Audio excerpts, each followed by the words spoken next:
తండ్రి కుమార పరిశుద్ధాత్ముడైన త్రియేక దేవుని నామమున మీ అందరికీ శుభాభివందనాలు.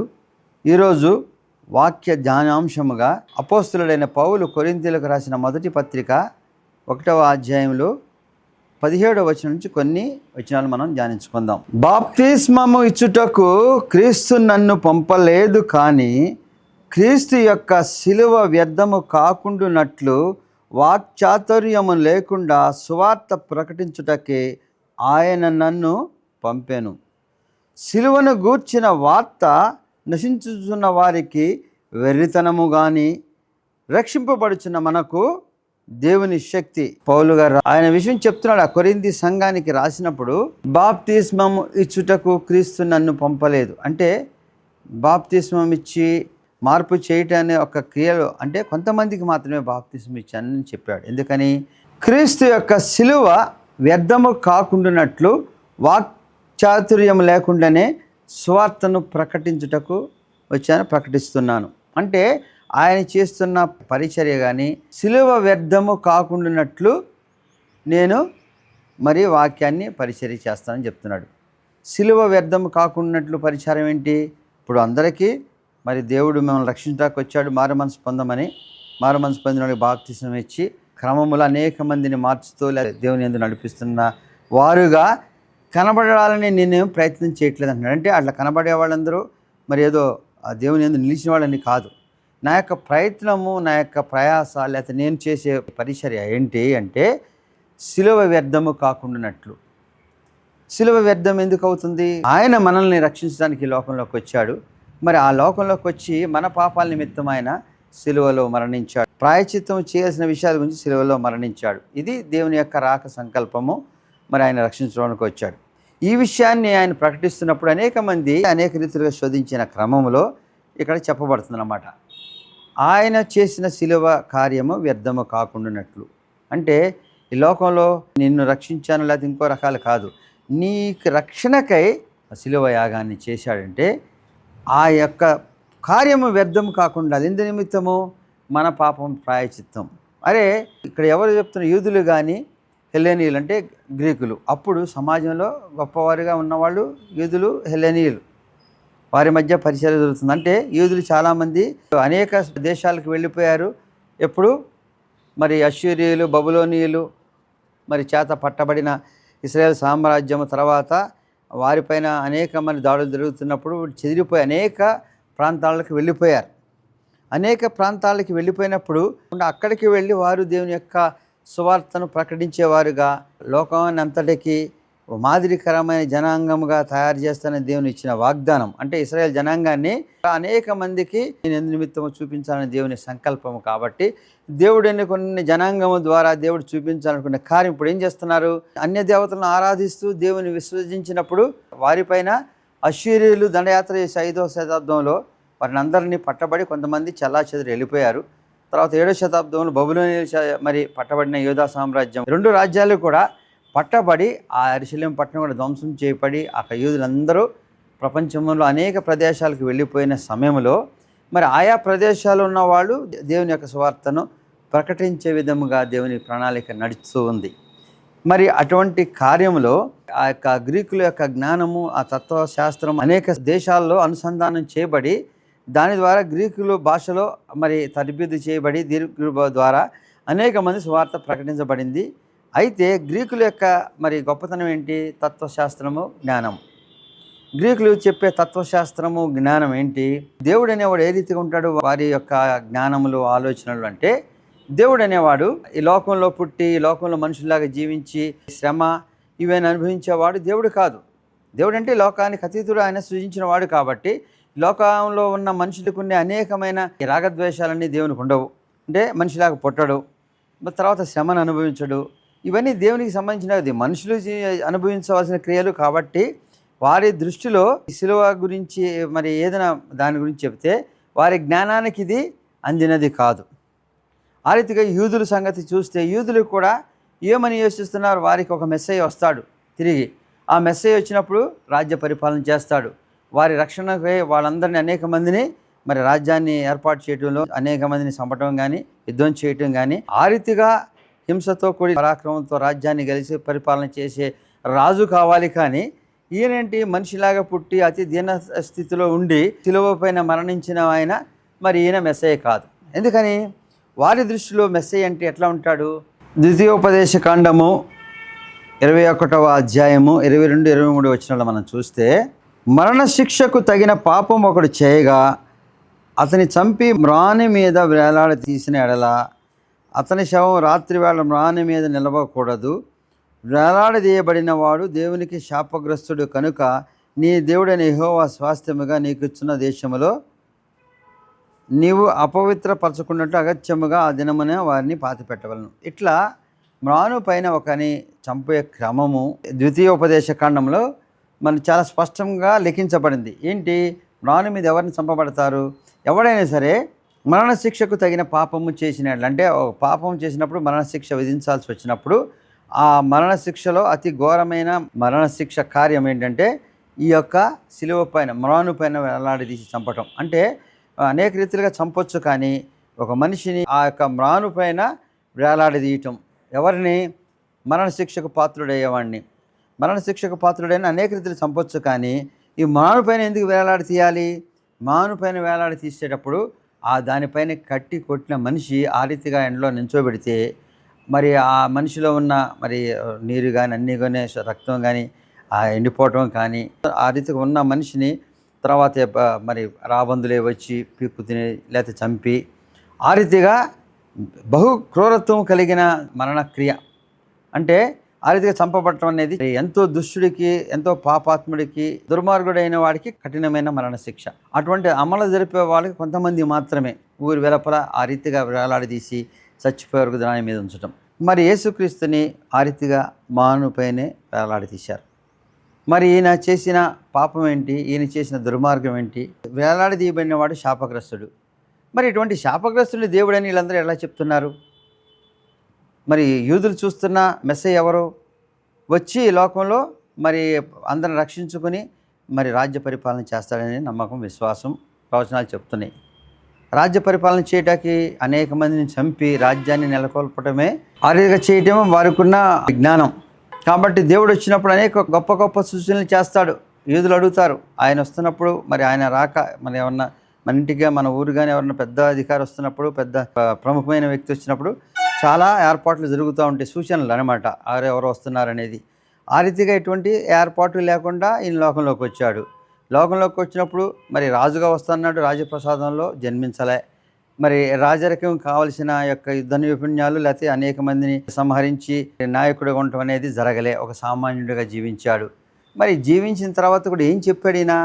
మరి ఏదో ప్రవచనాలు చెబుతూ వెళ్ళిపోయి ఆయన ఎవరో పట్టుకుంటే వాళ్ళకి అప్పగింపబడినట్టుగా ఉండి వాళ్ళ చేత కొట్టబడి, వాళ్ళ చేత నలగొట్టబడి ఆ మానుపైన వేలాడి చంపబడిన వ్యక్తి ఏ రీతిగా దేవుడు అవుతాడు?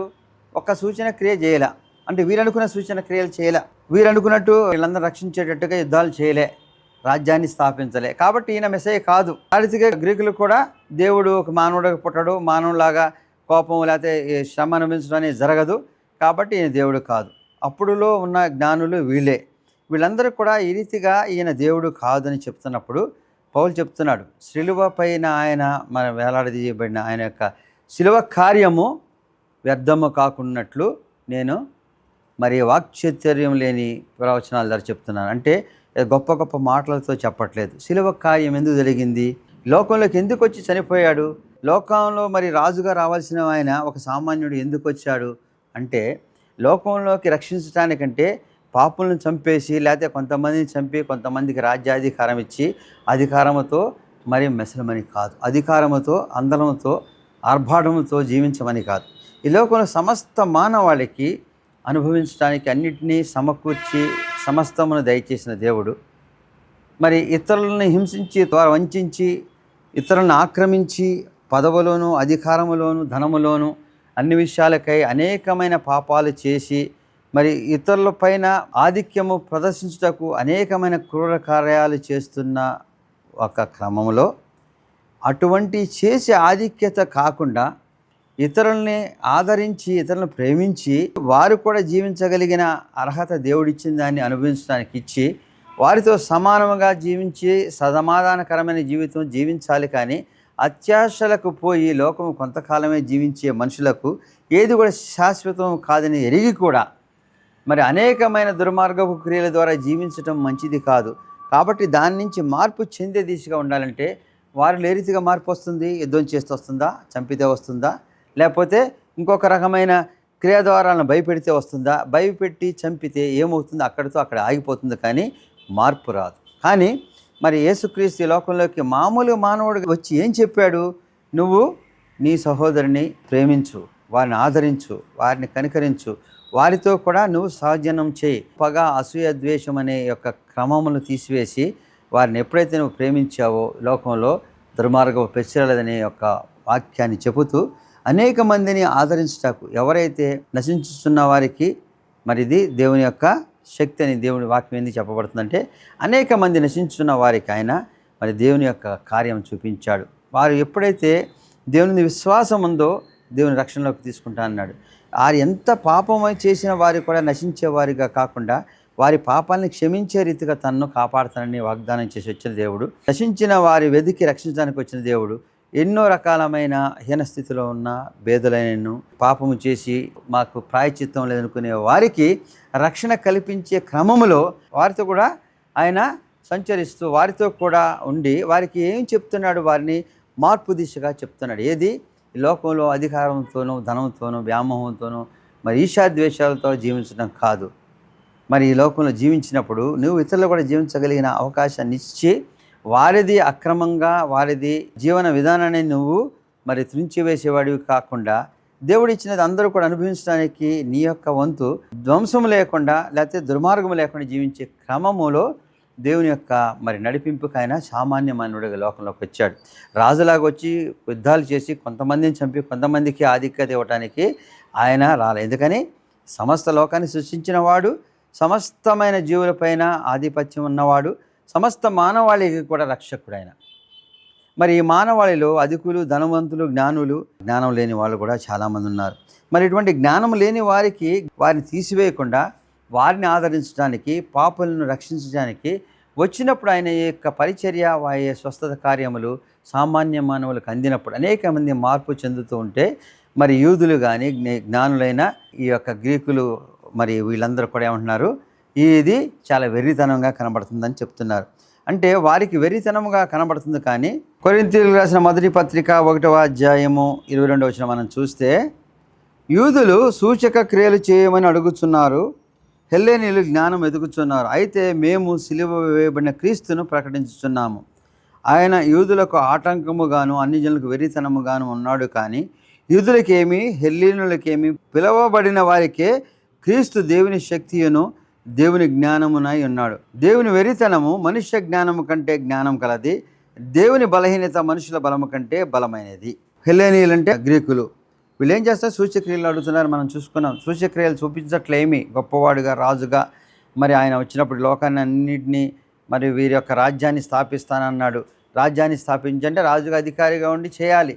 మరి వీళ్ళందరినీ కూడా ఎవరైతే యూదులలో గొప్పవాడు అందరూ కూడా ఆయన అధికారంలో ఉండాలి. ఇట్లా అధికారము, పదవి, ధనము ఇటువంటి వ్యామోహంతో కూడిన ఆలోచనలతో కూడిన వాళ్ళు దేవుడంటే వీడికి ఇంకా మరి రాజు కన్నా పెద్దవాడు కాబట్టి ఆయన దగ్గర వీళ్ళంతా గొప్పగా ఉండాలనుకునే యోచనలో ఉన్నారు. కానీ ఈ లోకంలో గొప్పగా జీవించడం అంటే అధికారము, పదవి అని కాదు. నువ్వు మరి ఎంత ఉన్నత స్థితిలో ఉండాలని అనుకున్నా నువ్వు సమాధానకరమైన జీవితం జీవించలేనప్పుడు, నీతో పాటు ఉన్న వాళ్ళతో సమాధానకరమైన జీవితం నువ్వు గడపలేనప్పుడు నువ్వు అధికారిగాను గొప్పవాడిగా ఎంచబడిన వాడివి కాదు. అంటే ఈ లోకానుసారముగా నువ్వు పదవిలోనూ ఇంకొక రీతిగా అధికారి ఎంచబడినను మనుషుల మధ్యన సంచరించిన మనుషుల మధ్యన ఉన్నప్పుడు దేవుని యొక్క ప్రేమను, నడిపింపును నువ్వు లేకుండా జీవించే విధానంలో నువ్వు అధికారిగా కొనసాగినను లేకపోతే ఎంతో ధనవంతుడిగా కొనసాగినను ఆ దాంట్లో నువ్వు మనుషులను మనుషులుగా చూసే క్రమం ఉన్నప్పుడు నిన్ను గొప్పవాడిగా ఎవరు ఎంచరు. అధికారము నీకు సమాధానకరమైన జీవితాన్ని ఇవ్వదు. నీవు ఇతరులను ద్వేషించకుండా, ఇతరులను మోసపరచకుండా, ఇతరులపైన ఆధిక్యముకై అనేకమైన దుర్మార్గాలు చేయకుండా నీ యొక్క జీవితము దేవుని ప్రేమను చూపిస్తూ వంచన లేకుండా నువ్వు జీవిస్తావో ఆ యొక్క జీవితము సమాధానకరమైన జీవితంగా ఉంటుంది. అంటే నీకు ఎటువంటి ద్వేషము, ఈర్ష్య, పగ లేని స్థితి, నువ్వు మనసును నిన్ను గాయపరిచేదిగా లేకపోతే అవమానపరిచేదిగా మరి అతిశయపరిచేదిగా, లేకపోతే అహంకారముగా ఉండే క్రియలు లేకుండా చేస్తుంది. అవన్నీ కావాలని కోరుకుని వీళ్ళు ఆ సూచక్రియలు కనబట్లేదు కాబట్టి ఈయన మెస్సీ కాదు, ఈయన మా రాజు కాదు, ఈయన రాజుగా అంగీకరించరు. ఈయన ఏం చేస్తున్నాడు? సామాన్య మానవులతో కలిసి మరి వాళ్ళకి స్వస్థత కార్యం చెప్తున్నాడు, వారికి వాక్యం చెప్తున్నాడు, వారి అనుసరించే విధానం చెప్తున్నాడు, వారి పంక్తిలో కూర్చుని భోజనం చేస్తున్నాడు. ఇన్ని సామాన్యమైన క్రియలు చేసిన వాడు దేవుడు ఎలా ఉంటాడు? మరి ఇన్ని క్రియలు చేస్తున్న వాడు మాత్రమే కాదాయన, ఇన్ని క్రియలు చేసి తర్వాత ఏం చేశాడు ఆయన? వీరందరి నిమిత్తము శిలువ పైన మ్రాను పైన వేలాడదీయబడ్డాడు.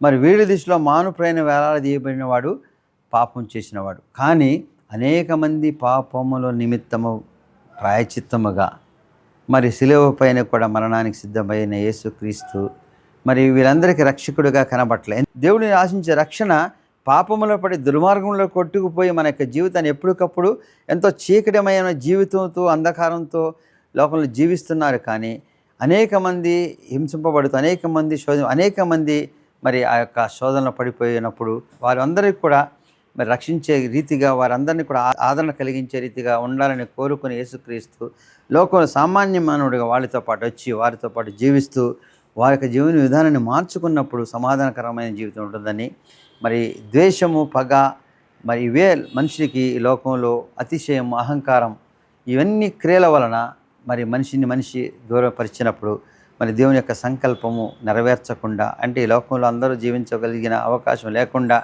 లోకంలో పగ, ప్రతీకారంతో, స్వార్థంతో జీవించే జీవితము, స్వార్థం ఉన్న ఆ యొక్క దుర్మార్గపు క్రియల ద్వారా అనేక మంది శోధనలు పడే కన్నా వారిని రక్షించడానికి యేసుక్రీస్తు వచ్చి పాపములు పడిపోయిన వారి ప్రాయశ్చిత్తం లేదని, వారికి దేవుని రాజ్యం, నిత్య రాజ్యానికి వారసులు కాదనుకునే క్రమంలో వారి యొక్క పాపాల నిమిత్తము ఈయనే ప్రాయశ్చిత్తము చేయడానికి మరి ఆ యొక్క శిలువ మరణానికి కూడా సిద్ధపడ్డాడు. ఆ యొక్క శిలువ మరణము పాపులకి మాత్రముందనే వాక్యంలో చెప్పబడిన మరి ఈయనకి కూడా విధించారంటే, విధించిన వారు ఆయన్ని ఆ రీతిగా శిలువ పైన ఎక్కించారు, కానీ ఆయన పాపం చేసి కాదు. మనుషులే ఆయన శాపగ్రస్తుడిగా చేసే రీతిగా చేయాలనుకుని చేసే క్రమంలో ఆ శాపము మనకి వరముగా ఆయన ప్రసాదించే క్రమంలో ఏం చేశాడు? ఆ శిలువ పైన మనందరి పాపాల నిమిత్తం ప్రాయశ్చిత్తం చేసుకున్నాడు. మనుషులను ఆయన వంచాలనుకుని, లేకపోతే ఆయన్ని ద్వేషించాలనుకుని ఆయన ఏ రీతిగా దూషించినానో ఆ దూషణలన్నీ వరాలుగా అవటానికి ఆయన శిలువ పైన ఎక్కాడు. కానీ వీరు యోచించిన రీతిగా మెస్సీ అయితే రక్షకుడు కాబట్టి మాను పైన ఉన్నవాడు మనల్ని రక్షించేవాడు కాదని, ఈ యొక్క సూచ్యక్రియలు చేయని దేవుడు మనకు కాదనుకునే ఈ యొక్క వెరితనాన్ని నుంచి దేవుని వెరితనము మన జ్ఞానానికన్నా మించిందని వాక్యంలో చెప్పబడింది. దేవుని యొక్క వెరితనము మనుషుల జ్ఞానం కంటే జ్ఞానం కలిగినది, దేవుని యొక్క బలహీనత మనుషుల బలము కంటే బలము కలిగినది. మరి వెరితనం ఏమనుకుంటున్నారు? ఈయన మరి దేవుడే ఉండిపోయి మనకు అన్నీ ఉన్నప్పుడు మనం మామూలుగా వెళుతూ మామూలు మనుషుల్లో కూర్చుని అంటారు, అరే నువ్వు మెయింటైన్ చేయట్లేదు, నువ్వు మెయింటైన్ చేయాలి, నువ్వు గొప్పవాడి, లేకపోతే నువ్వు అధికారివి, లేకపోతే నువ్వు ధనవంతుడి, లేకపోతే పదవిలో ఉన్నవాడివి, నువ్వు సామాన్య మానవులతో జీవిస్తున్నావని మాట్లాడుతున్నావని. సామాన్య మానవులతో జీవిస్తూ ఉండటం అనేది శాపగ్రస్తమైన జీవితం అనేది కాదు. నువ్వు అందరితో కలిసి జీవించటము, ఉండడం అనేది నీకు పాపం చేసిన వాడు చేసే క్రియ కాదు. పాపి ఏ రీతిగా ఉంటాడు? అందరికన్నా దూరంగా ఉంటాడు, ఎవరిని దగ్గరికి రానికుంటాడు. వాడి దగ్గరికి ఎవరు పోకుండా ఉండే క్రమం ఉండదని వాడు గ్రహించాడు. వాడు కొన్ని అహంతో అనుకుంటాడు, ఎవరు నా దగ్గరికి రారు నేను అనుకుని, కానీ అందరూ వాడి దగ్గర రాని స్థితిని గ్రహించగలిగినప్పుడు వారిలో ఉన్న అహాన్ని తగ్గించుకొని వారు కలిసి జీవించడానికి సిద్ధపడతాడు. దేవుని యొక్క వెరితనం అని అనుకునే వాళ్ళకే అది దేవుని యొక్క వెరితనము కాదు, వారు కొన్న జ్ఞానం కంటే అది జ్ఞానం గలది. అంటే వారికి ఉన్న జ్ఞానం ఏంటి? ఈ లోకంలో జీవించడం అంటే మరి అనేక మందిని హింసించి అనేక రీతులుగా అధికారాన్ని, మరి ధనాన్ని సంపాదించుకుని, లేకపోతే రోజు అనేకమైన దుర్మార్గపు క్రియలు చేస్తూ జీవించే విధానంలో నిన్ను ఏ రీతిగా ఎంచుతారు?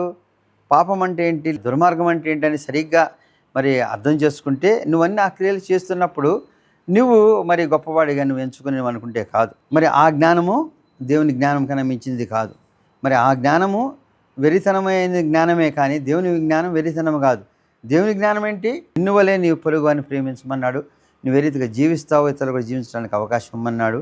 నువ్వు ఇతరులను ఇచ్చిందాన్ని ఆశించి, ద్వేషించి, లేకపోతే ఇతరులను దుర్మార్గ క్రియల్లో బాధించి, బంధించే కన్నా వారు కూడా జీవించే విధానంలో నువ్వు యొక్క ప్రేమను చూపించినప్పుడు వారు కూడా నీలాగా జీవించగలిగిన క్రమములో లోకమంతా దేవుని యొక్క ప్రేమతో మరి అందరూ కూడా జీవించగలిగిన క్రమం ఉంటుంది. కానీ మరి దుర్మార్గపు క్రియల వల్ల నీ యొక్క జీవితం ఆయాసకరమైన జీవితమే, కానీ అనేక మందికి దూరంగా జీవించే క్రమములో నువ్వు మరి లోకంలో సమాధానకరమైన జీవితం జీవించలేవు. మరి అటువంటి సమాధానకరమైన జీవితం జీవించలేనిది నీకు జ్ఞానం ఏమి ఉంటుంది? దేవుని జ్ఞానం ఏం చెప్తుంది?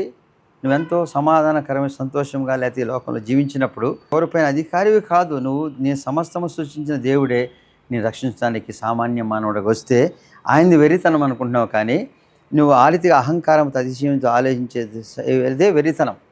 కాబట్టి దేవుని యొక్క జ్ఞానము నీకన్నా మించిన జ్ఞానము వెరితనము కాదని వాక్యం చెప్పబడుతుంది. రెండవదిగా దేవుని బలహీనత మనుషుల బలము కంటే బలమైనది. దేవుని బలహీనత కాబట్టి మామూలుగా మానవుడు పుట్టాడు, మరి సిలువ పైన ఆయన్ని సిలువ వేస్తే ఏం చేయలేదు కాబట్టి చాలా బలహీనుడు అనుకుంటే చాలా తప్పు. అదే సిలువ వేయబడిన యేసుక్రీస్తును ప్రకటించడానికి లోకంలోకి వచ్చిన పౌలు గారు చెప్తున్నాడు. అంటే ఆ సిలువ పైన ఎందుకు వేయబడ్డాడు? సిలువపై వేయబడిన పరిస్థితి ఏంటి? సిలువ పైన యాగం చేయాల్సిన క్రమం ఏంటి? ఆయన తప్పులు చేశాడా? ఆయన పొరపాట్లు చేశాడా? లేకపోతే అవన్నీ చేస్తేనే ఆయనకి ఈ లోకంలో రాజ్యాధికం ఇస్తుందా, లేకపోతే గొప్పతనం ఇస్తుందా? పాపాత్ముడికి చేయవలసిన క్రమం అంతా ఈయనపై చేస్తున్నప్పుడు దాన్ని భరిస్తూ అనుభవిస్తూ ఉన్న క్రీస్తుని గురించి ప్రకటించడానికి వచ్చారంటే ఆ శిలువ కార్యము ఎందు నిమిత్తమై చేయబడినది? అనేక మంది చేస్తున్న పాపాల నిమిత్తము, మరి అతిశయముతో అహంకారముతో అసూయతో ఈ లోకంలో ఉన్నప్పుడు దేవుని బిడ్డలుగా జీవించలేము. దేవుని మరి ప్రేమను పంచలేనప్పుడు దేవుని బిడ్డలుగా ఉండలేము. దేవుని బిడ్డలుగా ఉండలేనప్పుడు నువ్వు దేవుని రాజ్యానికి చేరుకోలేవు. దేవుని యొక్క సంకల్పం నెరవేరినట్లు కాదు. లోకంలో తన స్వరూపమందు తన పోలిక చొప్పున దేవుడు నిన్ను నిర్మించి లోకంలోకి ఇస్తే స్వార్థముతో ద్వేషముతో నువ్వు అనేక మందికి ద్వేషపూరితమైన జీవితంతో నువ్వు జీవించినప్పుడు వారందరూ కూడా నీ చేత అణచబడో, నీ చేత ద్వేషించబడి, నీ చేత మరి శోధించబడిన క్రమంలో వారికి ఆ జీవన విధానంలో సరైన అవకాశం లేని క్రమము నీ యొక్క జీవితంలో ఏది నీకు మంచి కలగజేస్తుంది, ఏది నిన్ను ముందుకు తీసుకువెళుతుంది? ఇప్పుడు మనం మన యొక్క కుమారులు లేకపోతే మన బంధువు మనం ప్రేమించిన వారి విషయంలో ఎన్నో విషయాలు తగ్గించుకొని అవసరమైతే మనం వెళ్ళే క్రమం ఉంటుంది. ఒకవేళ మనకు తెలిసిన వాళ్ళు ఒకళ్ళు అరెస్ట్ చేయబడింది అనుకో, అక్కడికి వెళ్తాం. మనం ఎంత అధికారమైనా, మనకి ఎంత ధనం ఉన్నానో పోలీస్ స్టేషన్కో లేకపోతే అటువంటి స్థలాలకి మనం వెళ్ళాల్సిన అవసరం లేదు. తగ్గించుకుని వెళ్ళి మా వాడే ఏం కాదండి చెప్పి తీసుకురావడానికి ప్రయత్నం చేస్తాం. అట్లా అనారోగ్యానికి గురైనప్పుడు కూడా మరి అక్కడ హాస్పిటల్కో డాక్టర్ దగ్గరికి వెళ్ళి అనేక రీతులుగా మా వాడిని చేయటానికి తగ్గించుకుని లేకపోతే చేయమని ప్రాధేయపడుతూ చేస్తున్న క్రమము ఎందుకు నిమిత్తం చేస్తున్నాము? మనం ఎంతగానో ప్రేమించిన వారు శోధనలు ఉన్నారు కాబట్టి, సమస్యలు ఉన్నారు కాబట్టి వారిని రక్షించాలి, వారిని కాపాడాలి, వారు మంచిగా వాళ్ళని యొక్క కోరిక మనకి ఉంది కాబట్టి మనము చాలా తగ్గించుకొని వెళతాం. ఆ రీతిగా ఈ లోకంలో మనము మన వారి గురించి తగ్గించుకునేటప్పుడు దేవుడు తన సొంత బిడ్డల విషయంలో లోకంలోకి తగ్గించుకునే వచ్చాడు. అంటే ఆయన మనుష్య కుమారుడిగా ఈ లోకంలోకి రావటానికి, మరి సామాన్య మానవుడు పుట్టడానికి వెరితనము కాదు. మరి రాజుగా రావాల్సిన మెస్సయ్య సామాన్య మానవుడు పుట్టాడు కాబట్టి ఈయన కాదని వీళ్ళందరూ కూడా సూచన క్రియలు చేయని దేవుడు మాకు కాదన్నా కూడా వాళ్ళందరినీ రక్షించడానికి వచ్చాడు. అయితే గ్రీకులు జ్ఞానులు, మరి ఈరోజు మరి జ్ఞానవంతులైన అనేక మంది మరి ఈయన దేవుడైతే ఈయన మనిషిలాగా ఎందుకు పుట్టాడు, ఈయన మనిషిలాగా ఇటువంటి శోధన అనిపించాల్సిన అవసరం ఏంటి? దేవుడికి ఇది అన్ని అవసరం లేదు. సమస్తం సృష్టించిన వాడికి ఎన్ని అవసరమా? వీళ్ళందరిలో మధ్య ఎన్ని అనిపించేవాడు దేవుడు ఎందుకు అవుతాడు? మనిషిలాగా మనిషి కుమారుడుగా పుడితే దేవుడు ఎందుకు అవుతాడు? కాబట్టి ఈయన దేవుడు కాదని వీరు అనుకుని మరి అది వెరితనం మనల్ని అంటున్నారు, కానీ వారిదే వెరితనము. అది దేవుని యొక్క బలహీనత అంటున్నారు, దేవుని యొక్క బలహీనత కాదు.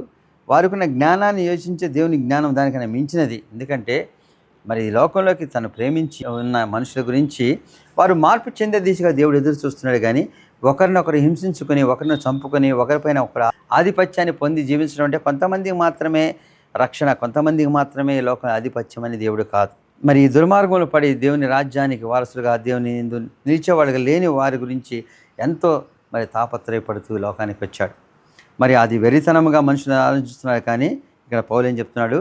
అది వెరితనము కాదు, మనకి దేవుని శక్తి. మరి ఏ శిలువ కార్యము చేసి మనం రక్షించుకున్నాడో ఆ శిలువ కార్యం ద్వారా మన యొక్క పాపాలు ప్రాయశ్చిత్తం చేయబడినప్పుడు మనం రక్షణలోకి వెళతాము. కాబట్టి మనం దేవుని బిడ్డలుగా జీవిస్తాము. ఆ దేవుని బిడ్డలుగా జీవించినప్పుడు దేవుని ప్రేమను మనం పంచగలిగిన వారుగా దేవుని కుమారులుగా ఉంటాము. దేవుని కుమారులు నీతి రాజ్యానికి వెళుతాము. కాబట్టి లోకంలో మనం జీవించేటప్పుడు అనేక విషయాల్లో దేవుని ప్రేమను పంచేవారుగా, దేవుని నిలిచేవారుగా ఉన్నప్పుడు దేవునికి సంకల్పం నెరవేర్పబడినదిగా ఉంటుంది. అంటే ఈ లోకంలో జీవించడం అంటే అనేకమైన ఈవులు పొంది, అనేకమైన ఆధిక్యతలు పొంది, అనేక విషయాల గొప్పతనంగా జీవించడం అని కాదు. దేవుని ప్రేమను పంచే రీతిగా మనము అనేక మంది జీవించడం కూడా అనుకూలంగా, అనేక మంది మనతో పాటు జీవించినప్పుడు దుర్మార్గం లేని క్రియలు ఉండాలని దేవుడు కోరుతున్నాడు. అటువంటి మనుషుల గురించి ఆయన లోకంలోకి వచ్చి మరి ఆ యొక్క శిలువ యాగాన్ని చేస్తే అది వెరితనముగా కనబడుతుంది. దేవుడేంటి మనిషిలాగా పుట్టడం ఏంటి, దేవుడేంటి సిలువ పైన చనిపోవటం ఏంటి. ఆ సిలువ పైన చనిపోవడం అనేది ఒక పాపాత్మలో జరిగే క్రియ. కాబట్టి దేవుడు కాదనుకుని వారు గేలి చేస్తున్న ఆ సిలువ కార్యము మనిషిని రక్షించేదిగా ఉంది. కాబట్టి మనుషులకు రక్షణ కల్పించేది, దానికన్నా మించింది ఏది లేదు. మరి అంతకన్నా నువ్వు ప్రాయశ్చిత్తం చేసి నీ పాపాల నుంచి క్షమించబడింది లేదు. నువ్వు పాపం చేస్తున్నావు కాబట్టి, పాపక్రియలు ఉన్నావు కాబట్టి రక్షణలోకి దేవుని కృపను పొందలేని వారుగా ఉంటావు. నువ్వు చేస్తున్న అనేక పాపాల నిమిత్తము ఆయన ప్రాయశ్చిత్తం చేశాడు. కాబట్టి నీ పాపాలను నువ్వు ఎప్పుడైతే ఒప్పుకొని, లేకపోతే మనం చేస్తున్న క్రియలు దేవుని విరుద్ధముగా ఉన్నాయో అవన్నీ కూడా మాన్చుకొని మనం ఉన్న మరుక్షణము దేవుని బిడ్డలుగా ఉంటాం. అయితే ఆ యొక్క దేవుని బిడ్డలుగా మనం జీవించిన వారము, దేవుని నిలిచే వారముగా ఉంటామనుకుని అనేక మంది మరి బాప్తిసం తీసుకున్న వాళ్ళని చూస్తాము. మరి దేవుని యందు మార్పు చెందిన వారుగా ఉంటాం. అంటే ముందుగా దేవుని యందు రావడానికి సిద్ధపాటు ఎందుకు చెప్పబడింది. ఇప్పుడు ఆ రీతిగా మార్పు చెంది దేవుని యందుకు వచ్చి మనం ఏం చేస్తాం, ముందు మన పాపాలను ఒప్పుకుంటాం, దేవుని సన్నిధిలో మనము నిర్ణయాలు తీసుకుంటాం. లేకపోతే ఆ నిర్ణయం తీసుకుని అనేక మంది జీవిస్తుంటారు. ఈ రీతిగా జీవిస్తేనే మనం దేవునిలోకి వెళ్తామని ఈ క్రమంలో మనం తీసుకున్న నిర్ణయాలు మనం పాపాలు ఒప్పేసుకున్నాం కాబట్టి క్షమించబడినవి. క్షమించబడిన తర్వాత మన జీవితం ఏ రీతిగా ఉంది, మనం అన్నీ చెప్పేసాం కాబట్టి మన జీవితం మళ్ళీ తిరిగి యథాస్థితి, అంటే అనేక విషయాల్లో దేవునికి విరుద్ధంగా జీవిస్తుంటే నీ యొక్క మార్పు ఏది ప్రయోజనకరమైనది. మరి ఆ శిలువ యాగంలో నీకు ప్రాయశ్చిత్తం చేసిన దేవుడు ఏం చూస్తున్నాడు, నువ్వు మార్పు చెంది తిరిగి మళ్ళీ పాపంలో పడకుండా ఉండాలంటే హెబ్రీయులకు రాసిన పత్రిక 6వ అధ్యాయం 4వ వచనం, ఒకసారి వెలిగింపబడి పరలోక సంబంధమైన వరమును రుచి చూచి పరిశుద్ధాత్మలో పాలివారై దేవుని దివ్య వాక్యమును రాబో యుగ సంబంధమైన శక్తులు అనుభవించిన తర్వాత తప్పిపోయిన వారు తమ విషయములలో దేవుని కుమారుని మరలా సిలువ వేయచ్చు బాహాటముగా అవమానపరుచుతున్నారు కనుక మారు మనసు పొందినట్టు వారిని మరలా నూతన పరచుట అసాధ్యము.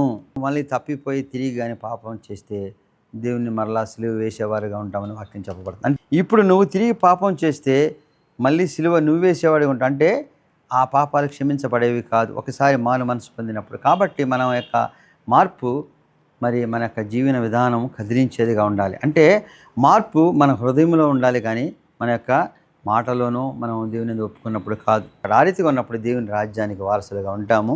దేవుని వాక్యాన్ని జీవితం మనలో జీవితం ఉంటుంది. కాబట్టి దేవుని బిడ్డలుగా జీవించడానికి మనం ఎంచుకున్నప్పుడు దేవుని మార్గాన్ని మన అడుగులను స్థిరపరుచుతూ దేవుని వాక్యానుసారమైన జీవితం జీవించాలి. మరి దేవుని ఉపదేశాలను అనుసరించే రీతిగా మన యొక్క క్రియలు ఉండాలి. అప్పుడు దేవుని బిడ్డలుగా మనము ముందుకు వెళ్తాం. చిన్న ప్రార్థన చేసుకుందాం.